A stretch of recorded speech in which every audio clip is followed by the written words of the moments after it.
امام مالک نے بیان کیا، ان سے ہشام نے، ان سے ان کے باپ نے اور ان سے عائشہ رضی اللہ عنہا نے کہا کہ ایک صحابی سعد بن عبادہ نے رسول اللہ صلی اللہ علیہ وسلم سے کہا کہ میری والدہ کی موت اچانک واقع ہو گئی، میرا خیال ہے کہ اگر انہیں گفتگو کا موقع ملتا تو وہ صدقہ کرتی، تو کیا میں ان کی طرف سے خیرات کر سکتا ہوں؟ آپ صلی اللہ علیہ وسلم نے فرمایا کہ ہاں، ان کی طرف سے خیرات کر۔ صحیح بخاری حدیث نمبر 2760۔ امام مالک نے خبر دی ابن شہاب سے، انہیں عبید اللہ بن عبداللہ نے اور انہیں ابن عباس رضی اللہ عنہ نے، کہ سعد بن عبادہ رضی اللہ عنہ نے رسول اللہ صلی اللہ علیہ وسلم سے مسئلہ پوچھا۔ انہوں نے عرض کیا کہ میری ماں کا انتقال ہو گیا ہے اور اس کے ذمے ایک نظر تھی۔ آپ صلی اللہ علیہ وسلم نے فرمایا کہ ان کی طرف سے نظر پوری کر دے۔ صحیح بخاری حدیث نمبر 2761۔ یعلی بن مسلم نے خبر دی، انہوں نے ابن عباس رضی اللہ عنہ کے غلام اکرمہ سے سنا اور انہیں ابن عباس رضی اللہ عنہ نے خبر دی کہ قبیلہ بنی سعادہ کے بھائی سعد بن عبادہ رضی اللہ عنہ کی ماں کا انتقال ہوا تو وہ ان کی خدمت میں حاضر نہیں تھے، بلکہ رسول اللہ صلی اللہ علیہ وسلم کے ساتھ غزوہ دومت الجندل میں شریک تھے۔ اس لیے وہ آن حضرت صلی اللہ علیہ وسلم کے پاس آئے اور عرض کیا، یا رسول اللہ صلی اللہ علیہ وسلم، میری والدہ کا انتقال ہو گیا ہے اور میں اس وقت موجود نہیں تھا، تو اگر میں ان کی طرف سے خیرات کروں تو انہیں اس کا فائدہ پہنچے گا؟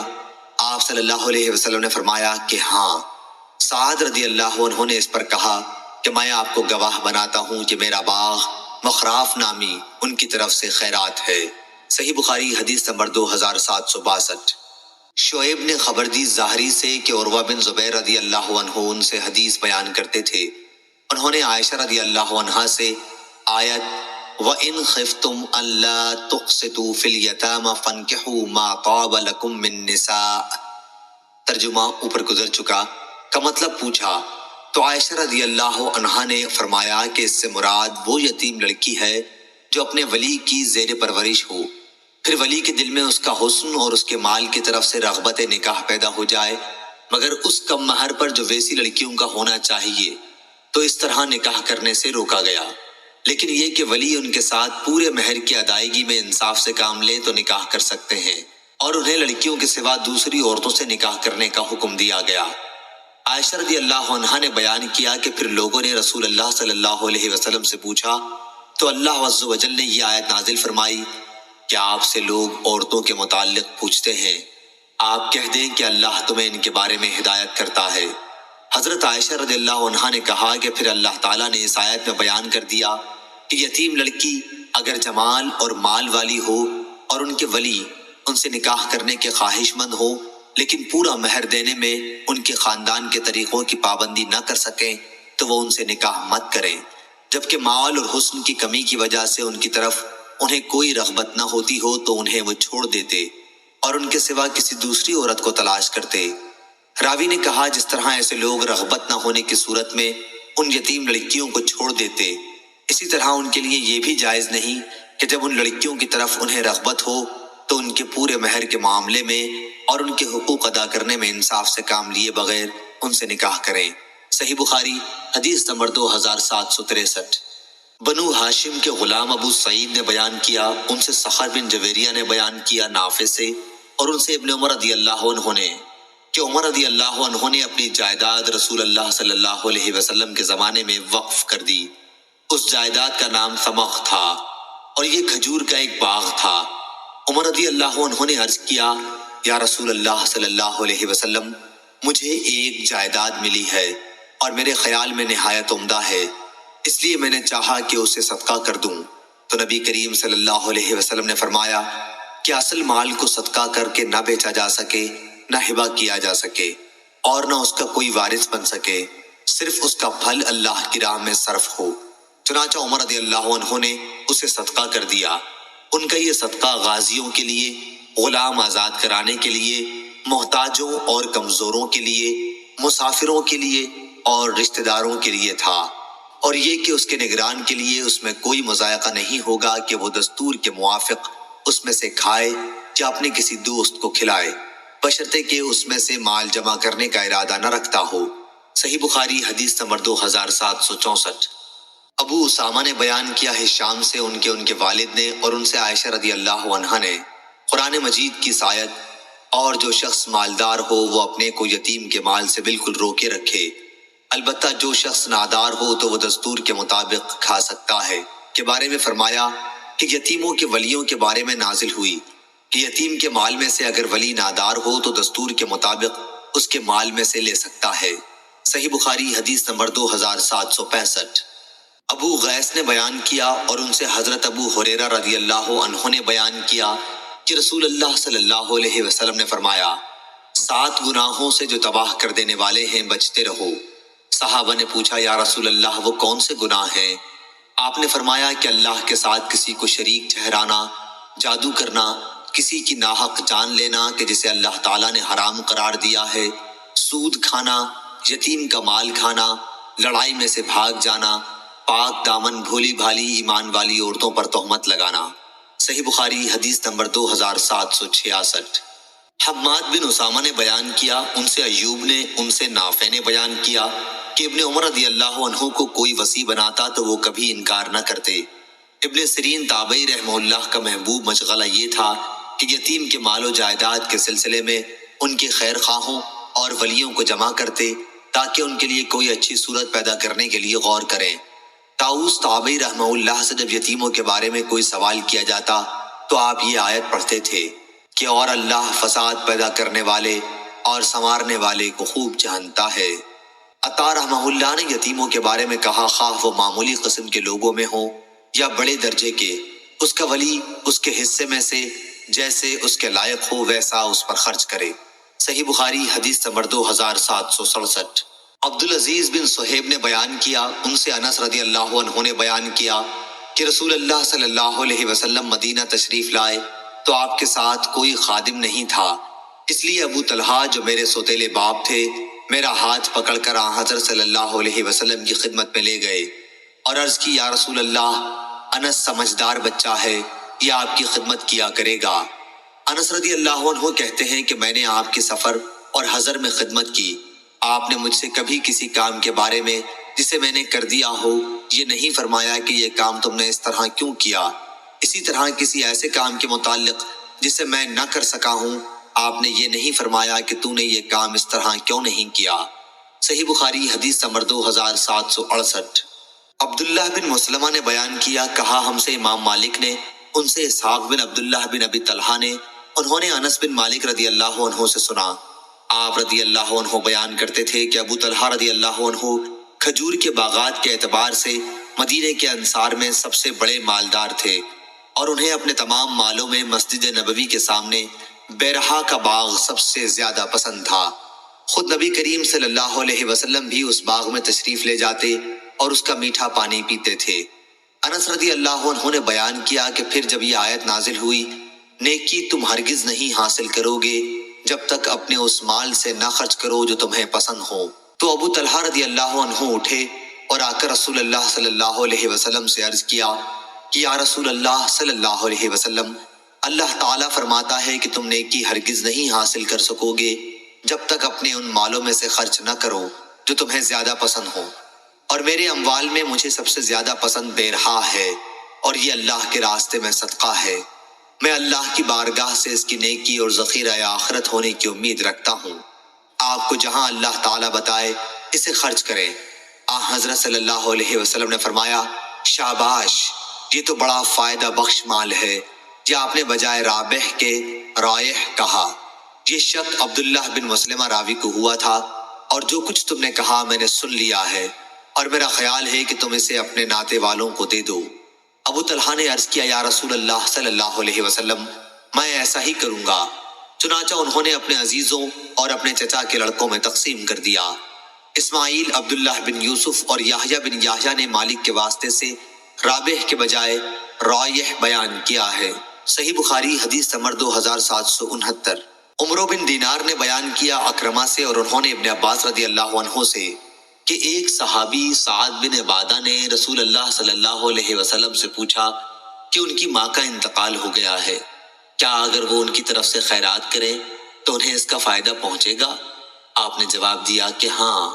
اس پر ان صحابی نے کہا کہ میرا ایک پرمیوہ باغ ہے اور میں آپ کو گواہ بناتا ہوں کہ میں نے وہ ان کی طرف سے یہ صدقہ کر دیا۔ صحیح بخاری حدیث نمبر 2770۔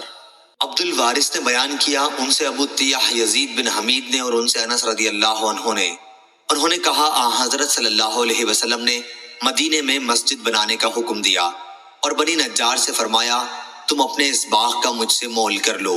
انہوں نے کہا ہرگز نہیں، خدا کی قسم ہم تو اللہ ہی سے اس کا مول لیں گے۔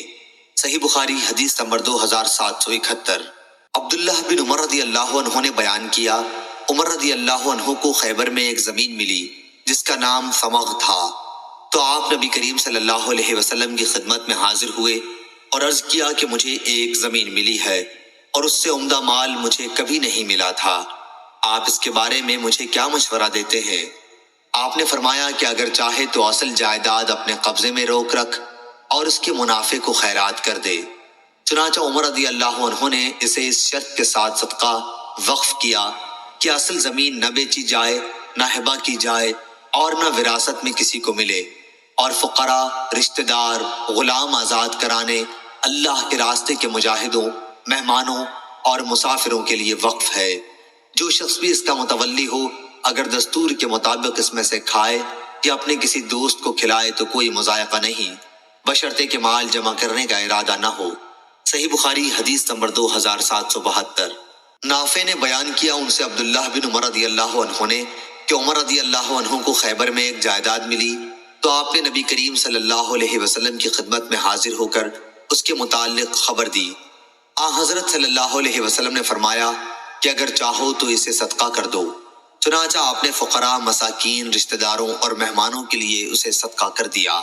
صحیح بخاری حدیث نمبر 2773۔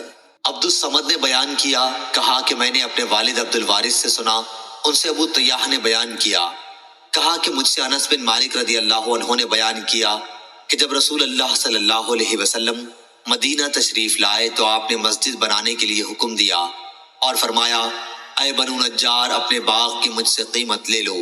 انہوں نے کہا کہ نہیں، اللہ کی قسم ہم تو اس کی قیمت صرف اللہ سے مانگتے ہیں۔ صحیح بخاری حدیث نمبر 2774۔ نافع نے بیان کیا اور ان سے عبداللہ بن عمر رضی اللہ عنہ نے کہ عمر نے اپنا ایک گھوڑا اللہ کے راستے میں جہاد کرنے کے لیے ایک آدمی کو دے دیا۔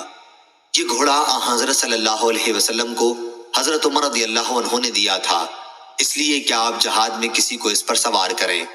پھر عمر رضی اللہ عنہ کو معلوم ہوا کہ جس شخص کو یہ گھوڑا ملا تھا وہ اس گھوڑے کو بازار میں بیچ رہا ہے، اس لیے رسول اللہ صلی اللہ علیہ وسلم سے پوچھا کہ کیا وہ اسے خرید سکتے ہیں؟ آپ نے فرمایا کہ ہرگز اسے نہ خرید، اپنا دیا ہوا صدقہ واپس نہ لے۔ صحیح بخاری حدیث نمبر 2775۔ امام مالک نے خبر دی، انہیں ابو زناد نے، انہیں اعرج نے اور انہیں ابو ہریرہ رضی اللہ عنہ نے کہ رسول اللہ صلی اللہ علیہ وسلم نے فرمایا جو آدمی میرے وارث ہیں وہ روپیہ اشرفی اگر میں چھوڑ جاؤں تو وہ تقسیم نہ کریں، وہ میری بیویوں کا خرچ اور جائیداد کا اہتمام کرنے والے کا خرچ نکالنے کے بعد صدقہ ہے۔ صحیح بخاری حدیث نمبر 2776۔ حماد بن زید نے بیان کیا، ان سے ایوب سختیانی نے، ان سے نافع نے اور ان سے عبداللہ بن عمر رضی اللہ عنہ نے کہ عمر رضی اللہ عنہ نے اپنے وقف میں یہ شرط لگائی تھی کہ اس کا متولی اس میں سے کھا سکتا ہے اور اپنے دوست کو کھلا سکتا ہے، پر وہ دولت نہ جوڑے۔ صحیح بخاری حدیث نمبر 2777۔ عبدان نے بیان کیا کہ مجھے میرے والد نے خبر دی، انہیں شعبہ نے، انہیں ابو اسحاق نے، انہیں ابو عبد الرحمن نے کہ جب حضرت عثمان غنی رضی اللہ عنہ محاصرے میں لیے گئے تو اپنے گھر کے اوپر چڑھ کر آپ نے باغیوں سے فرمایا کہ میں تم کو خدا کی قسم دے کر پوچھتا ہوں اور صرف نبی کریم صلی اللہ علیہ وسلم کے اصحاب سے قسمیاں پوچھتا ہوں کہ کیا آپ لوگوں کو معلوم نہیں ہے کہ جب رسول اللہ صلی اللہ علیہ وسلم نے فرمایا جو شخص بار روما کو کھو دے گا اور اسے مسلمانوں کے لیے وقف کر دے گا تو اسے جنت کی بشارت ہے، تو میں نے ہی اس کنویں کو کھودا تھا۔ کیا آپ لوگوں کو معلوم نہیں ہے کہ حضرت صلی اللہ علیہ وسلم نے جب فرمایا تھا کہ جیش اسرت غزوہ تبوک پر جانے والے لشکر کو جو شخص ساز و سامان سے لیس کر دے گا تو اسے جنت کی بشارت ہے، تو میں نے ہی اسے مسلح کیا تھا۔ راوی نے بیان کیا کہ آپ کی ان باتوں کی سب نے تصدیق کی تھی۔ حضرت عمر رضی اللہ عنہ نے اپنے وقف کے متعلق فرمایا تھا کہ اس کا منتظم اگر اس میں سے کھائے تو کوئی حرج نہیں ہے، ظاہر ہے کہ منتظم خود واقف بھی ہو سکتا ہے اور کبھی دوسرے بھی ہو سکتے ہیں، اور ہر ایک کے لیے یہ جائز ہے۔ صحیح بخاری حدیث نمبر 2778۔ عبد الوارث نے بیان کیا، ان سے ابو طیاح نے اور ان سے انس رضی اللہ عنہ نے، کہ نبی کریم صلی اللہ علیہ وسلم نے فرمایا تھا، اے بنو نجار، تم اپنے باغ کی قیمت مجھ سے وصول کر لو۔ تو انہوں نے عرض کیا کہ ہم اس کی قیمت اللہ تعالیٰ کے سوا کسی سے نہیں چاہتے۔ صحیح بخاری حدیث نمبر 2779۔ عبداللہ مدینی نے کہا، ہم سے یحییٰ بن آدم نے کہا، ہم سے ابن ابی زائدہ نے، انہوں نے محمد بن ابی القاسم سے، انہوں نے عبد الملک بن سعید بن جبیر سے، انہوں نے اپنے باپ سے کہا، ہم سے عبداللہ بن عباس رضی اللہ عنہ سے، انہوں نے کہا، بنی سہم کا ایک شخص تمیم داری اور عدی بن وداع کے ساتھ سفر کو نکلا، وہ ایسے ملک میں جا کر مر گیا جہاں کوئی مسلمان نہ تھا۔ یہ دونوں شخص اس کا متروکہ مال لے کر مدینہ واپس آئے، اس کے اسباب میں چاندی کا ایک گلاس گم تھا۔ حضرت صلی اللہ علیہ وسلم نے ان دونوں کو قسم کھانے کا حکم فرمایا، انہوں نے قسم کھا لی۔ پھر ایسا ہوا کہ وہ گلاس مکے میں ملا، انہوں نے کہا، ہم نے یہ گلاس تمیم اور عدی سے خریدا ہے۔ اس وقت میت کے دو عزیز عمرو بن عاص اور مطلب کھڑے ہوئے، اور انہوں نے قسم کھائی کہ یہ ہماری گواہی تمیم اور عدی کی گواہی سے زیادہ معتبر ہے، یہ گلاس میت ہی کا ہے۔ عبداللہ بن عباس رضی اللہ عنہ نے کہا، انہی کے بارے میں یہ آیت نازل ہوئی جو اوپر گزر چکی، یا ایھا الذین آمنوا شہادۃ بینکم، آخر آیت تک۔ صحیح بخاری حدیث نمبر 2780۔ محمد بن سابق نے بیان کیا، یا فضل بن یعقوب نے محمد بن سابق سے، یہ شک خود حضرت امام بخاری کو ہے، کہا، ہم سے شیبان بن عبد الرحمن ابو معاویہ نے بیان کیا، ان سے فراس بن یحییٰ نے بیان کیا، ان سے شعبی نے بیان کیا، اور ان سے جابر بن عبداللہ انصاری رضی اللہ عنہ نے بیان کیا کہ ان کے والد عبداللہ رضی اللہ عنہ احد کی لڑائی میں شہید ہو گئے تھے، اپنے پیچھے 6 لڑکیاں چھوڑی تھیں اور قرض بھی۔ جب کھجور کے پھل توڑنے کا وقت آیا تو میں رسول اللہ صلی اللہ علیہ وسلم کی خدمت میں حاضر ہوا اور عرض کیا، یا رسول اللہ، آپ کو یہ معلوم ہی ہے کہ میرے والد ماجد احد کی لڑائی میں شہید ہو چکے ہیں اور بہت زیادہ قرض چھوڑ گئے ہیں۔ میں چاہتا تھا کہ قرض خواہ آپ کو دیکھ لیں تاکہ قرض میں کچھ رعایت کر دیں، لیکن وہ یہودی تھے اور وہ نہیں مانے، اس لیے رسول اللہ صلی اللہ علیہ وسلم نے فرمایا کہ جاؤ اور کھلیان میں ہر قسم کی کھجور الگ الگ کر لو۔ جب میں نے ایسا ہی کر لیا تو حضرت صلی اللہ علیہ وسلم کو بلایا۔ قرض خواہوں نے حضرت صلی اللہ علیہ وسلم کو دیکھ کر اور زیادہ سختی شروع کر دی تھی۔ حضرت صلی اللہ علیہ وسلم نے جب یہ طرز عمل ملاحظہ فرمایا تو سب سے بڑے کھجور کے ڈھیر کے گرد آپ نے 3 چکر لگائے اور وہیں بیٹھ گئے۔ پھر فرمایا کہ اپنے قرض خواہوں کو بلاؤ۔ آپ نے ناپ ناپ کر دینا شروع کیا، اور واللہ میرے والد کی تمام امانت ادا کر دی۔